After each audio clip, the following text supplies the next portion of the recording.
Donner sa vie à Christ, c'est changer radicalement de façon de vivre. C'est changer radicalement de façon de penser. Dans justement Éphésiens chapitre 4, il nous est dit ceci à partir du verset 17. « Voici donc ce que je vous dis, ce que je vous déclare au nom du Seigneur.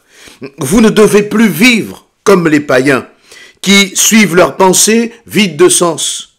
Ils ont en effet l'intelligence obscurcie, sont étrangers à la vie que Dieu donne, à cause de l'ignorance qui est en eux et qui provient de l'endurcissement de leur cœur.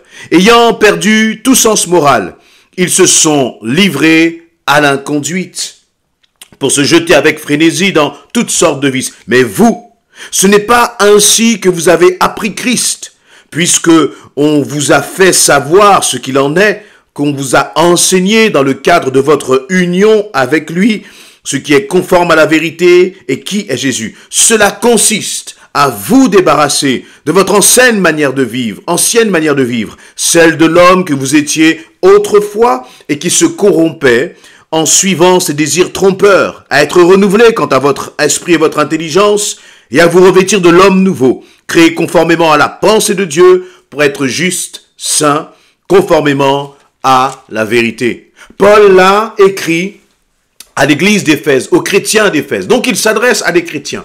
Il s'adresse à des hommes et des femmes qui ont donné leur vie à Jésus-Christ. Il s'adresse à des hommes et des femmes comme vous et moi qui allaient peut-être régulièrement à l'église pendant la semaine, qui se réunissaient avec les frères et sœurs, qui prenaient la communion fraternelle, qui chantaient, qui louaient Dieu ensemble, qui partageaient la Sainte Seine.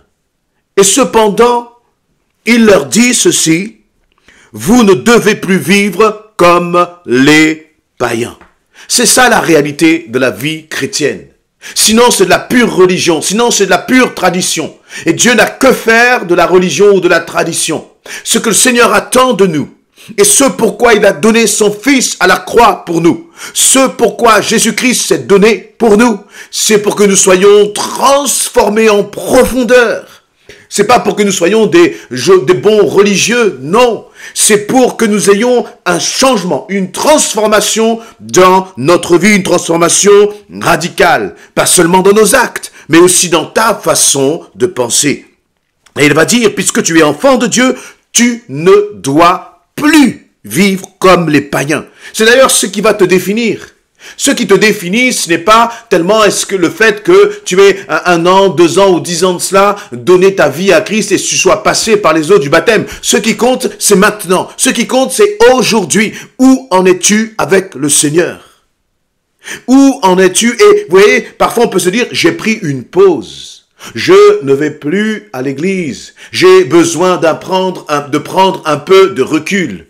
Tout autant de mensonges que l'ennemi, justement, nous susurre comme cela pour que nous puissions tout doucement, finalement, nous éloigner complètement du Seigneur. Parce que très souvent, lorsque tu ralentis dans ta marche spirituelle, dans ta relation avec le Seigneur, remarque une chose, c'est que tu ralentis d'un côté, mais que tu accélères dans les choses qui sont charnelles, dans les choses que Dieu réprouve. Et Paul va dire encore, j'insiste, vous ne devez plus vivre comme les païens qui suivent leurs pensées vides de sens. Donc il dit, il rattache l'attitude du païen, il rattache ses actes à sa façon de penser. C'est parce qu'ils sont vides de sens, parce qu'ils ne connaissent pas le Seigneur, parce qu'ils n'ont pas reçu l'enseignement de Christ. Et c'est normal, si moi je n'avais pas reçu l'enseignement, je serais comme un aveugle. Mais Christ, lorsqu'il est venu dans ma vie, il m'a éclairé, il m'a ouvert les yeux sur ce qu'est le bien et le mal, sur ce qu'est la vérité, sur ce qu'est ma destinée si je n'ai pas Christ dans ma vie, sur, j'ai besoin justement de lui, que sans Christ, je ne peux rien, je ne suis rien. Le Seigneur a dû venir et m'éclairer. Je ne suis rien si Christ ne l'avait pas fait, s'il ne m'avait pas ouvert son cœur. Ce n'est pas une question donc d'intelligence. Le chrétien n'est pas plus intelligent que le païen. Non, pas du tout. Mais le chrétien est simplement celui qui reçoit Christ dans son cœur et qui dit maintenant, Seigneur, je veux vivre, non plus selon la chair. Je ne veux plus vivre selon ma chair, mais je veux vraiment vivre selon l'Esprit, par l'Esprit, conformément à ta volonté. Et parfois, et vous voyez cette question de vivre comme les païens, Si Paul enseigne cela à l'église d'Éphèse, c'est parce que dans l'église d'Éphèse, il y avait des hommes et des femmes qui se disaient membres de l'église d'Éphèse et qui pourtant marchaient comme des païens, sinon ils n'auraient pas besoin de corriger, de les rappeler à l'ordre. La question est, autour de nous, c'est pareil. La réalité, c'est que là où nous sommes, il y a des hommes et des femmes qui se disent enfants de Dieu et qui marchent comme des païens. Et j'allais dire, chacun est responsable devant le Seigneur.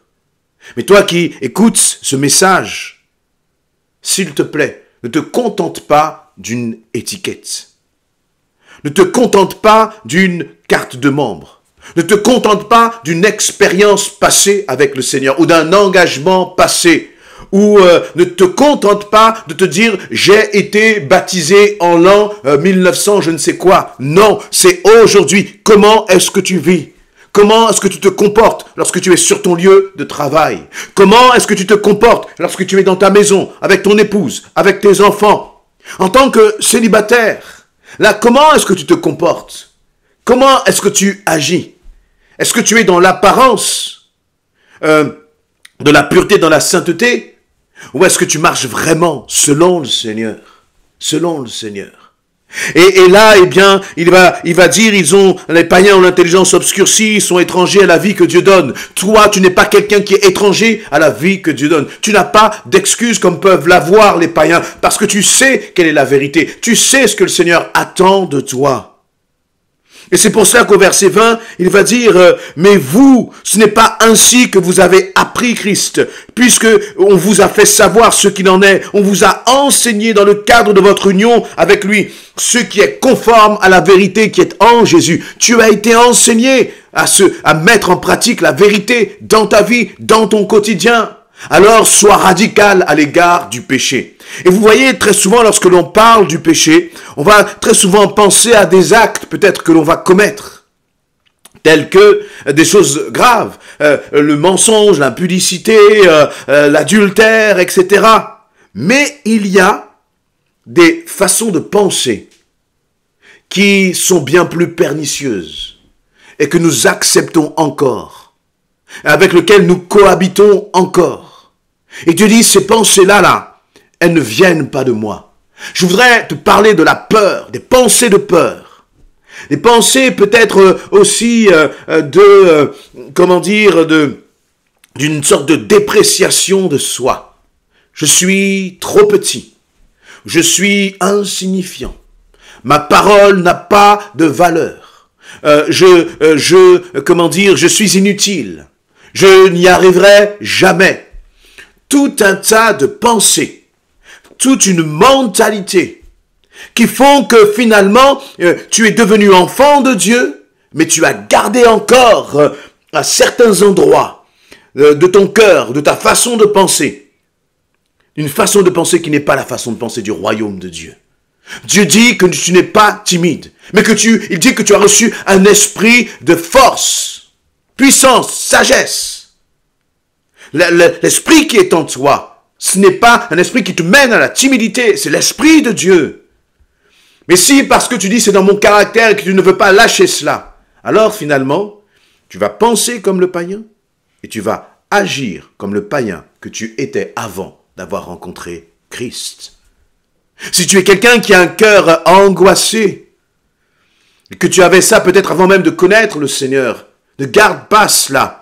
Déclare que tu es une nouvelle créature. Alors je sais que les choses ne disparaissent pas comme par enchantement, coup de baguette magique, mais cependant, je crois qu'il y a besoin de commencer à déclarer les choses pour prendre autorité sur ces choses-là, pour prendre autorité sur ces mensonges, pour prendre autorité sur ces façons de penser qui finalement te mènent à l'échec.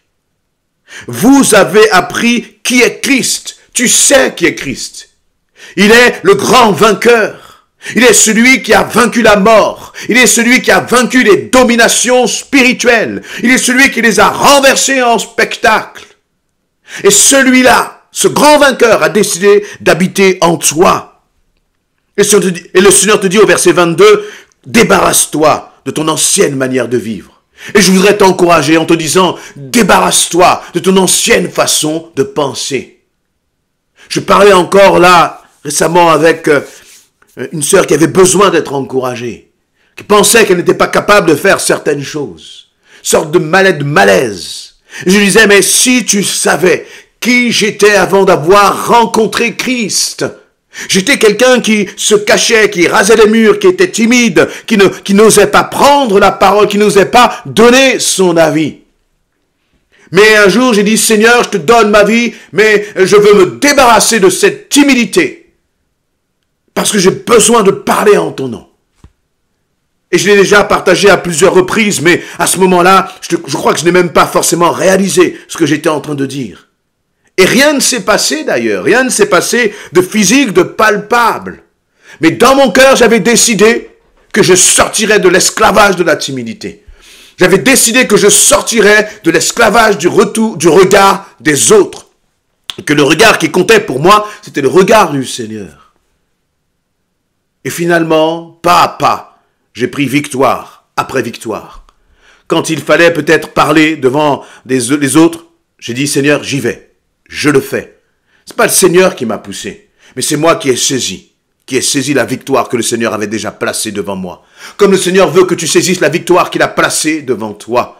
Et aujourd'hui, mais je suis pasteur, je peux parler devant une audience, une assistance sans aucune crainte. La seule crainte que j'ai, c'est de parler sans avoir l'autorisation du Seigneur.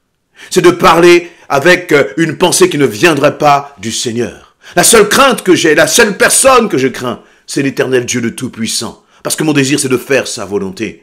Mais vous voyez, là, par exemple, il a fallu que je me dise, Seigneur, je me débarrasse. Et c'est ce verset 22, je me débarrasse de mon ancienne manière de vivre. Et Dieu ne le fera pas à ta place. Parce qu'il dit, cela consiste à vous débarrasser. Qu'y a-t-il dans ta façon de vivre qui correspond à ce et qui devrait être une ancienne manière de vivre? Je répète, qu'y a-t-il aujourd'hui dans ta manière de vivre, dans ta façon de penser, dans les choses que tu regardes, dans les choses que tu écoutes, dans les distractions que tu as, qui devraient faire partie de ton ancienne manière de vivre et que tu cajoles encore, que tu caresses encore aujourd'hui? Le Seigneur te dit, débarrasse-toi de cela, parce que tu es mon enfant. Si tu continues, tu vas te mettre en danger. Tu vas te mettre en danger. Et bien aimé, il y a bien des choses. Ça peut être dans la colère. Je parlais de la timidité, ça peut être dans la colère, ça peut être dans des attitudes, des façons de penser que nous avons. Décidons-nous à nous débarrasser de tout cela. Décidons-nous justement à ce qu'il y ait comme une transformation dans nos vies. Et le Seigneur ne le fera pas à ta place. Pour la timidité, il ne l'a pas fait à ma place. Je lui ai fait confiance, j'ai posé des actes et le Seigneur a ouvert. Et le Seigneur a béni. Et le Seigneur m'a montré que, en fait, la réalité, c'est que les chaînes étaient déjà tombées et que j'étais déjà libre.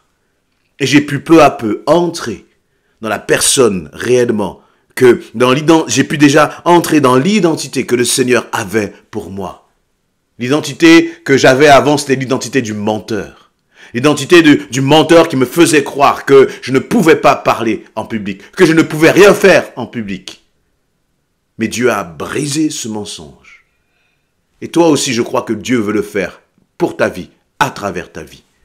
Mais as-tu décidé à te débarrasser de ton ancienne manière de vivre, afin qu'elle soit vraiment ancienne? Amen.